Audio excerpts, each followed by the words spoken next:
हरिओम। 87तमोऽध्यायः। इंद्र के पूछने पर ययाति का अपने पुत्र पुरु को दिए हुए उपदेश की चर्चा करना। वैशंपायन जी कहते हैं, जन्मेजय स्वर्गलोक में जाकर महाराज ययाति देव भवन में निवास करने लगे। वहां देवताओं, साध्य गणों, मरुद गणों तथा वसुओं ने उनका बड़ा स्वागत सत्कार किया। सुना जाता है कि पुण्यात्मा तथा जितेंद्रिय राजा ययाति देवलोक और ब्रह्मलोक में भ्रमण करते हुए वहां दीर्घ काल तक रहे। एक दिन नृपश्रेष्ठ ययाति देवराज इंद्र के पास आए। दोनों में वार्तालाप हुआ और अंत में इंद्र ने राजा ययाति से पूछा।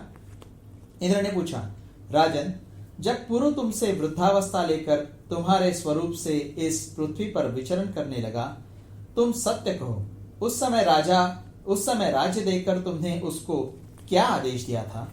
ययाति ने कहा, देवराज, मैंने अपने पुत्र पुरु से कहा था कि बेटा, गंगा और यमुना के बीच का यह सारा प्रदेश तुम्हारे अधिकार में रहेगा।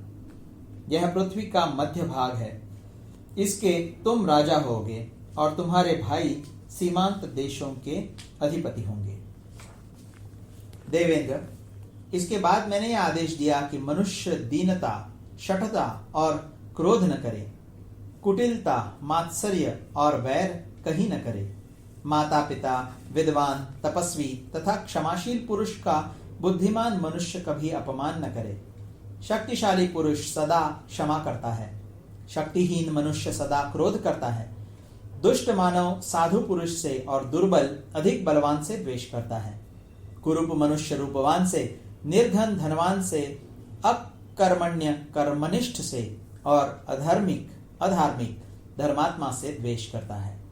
इसी प्रकार गुणहीन मनुष्य गुणवान से डाह रखता है। इंद्र, यह कली का लक्षण है।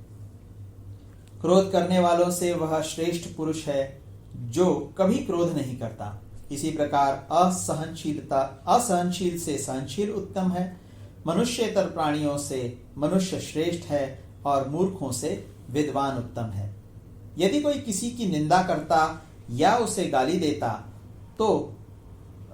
हो तो वह भी बदले में निंदा या गाली गलौज न करे, क्योंकि जो गाली या निंदा सह लेता है उस पुरुष का आंतरिक दुख ही गाली देने वाले या अपमान करने वाले को जला डालता है, साथ ही उसके पुण्य को भी वह ले लेता है। क्रोधवश किसी के मर्म स्थान में चोट न पहुंचाए।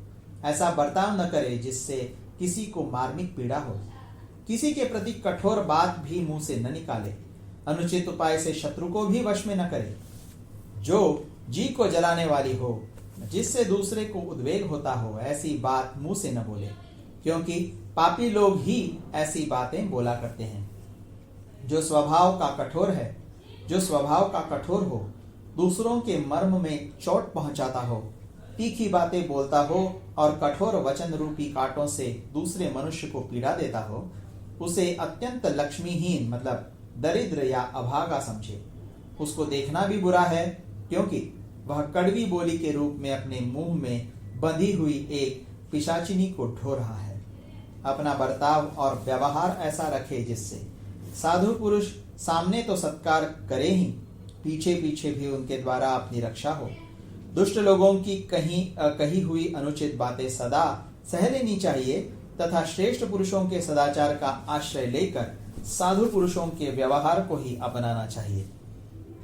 दुष्ट मनुष्यों के मुख से कटु वचन रूपी बाण सदा छूटते रहते हैं, जिनसे आहत होकर मनुष्य रात दिन शोक और चिंता में डूबा रहता है।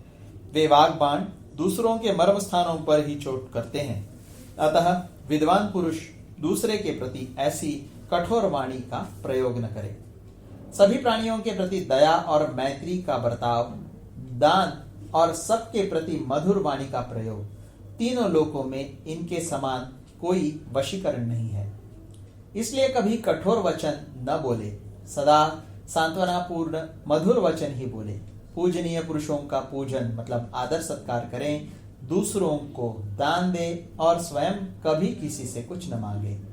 इस प्रकार श्री महाभारत आदि पर्व के अंतर्गत संभव पर्व में उत्तरयायात विषयक 87वां अध्याय पूरा हुआ।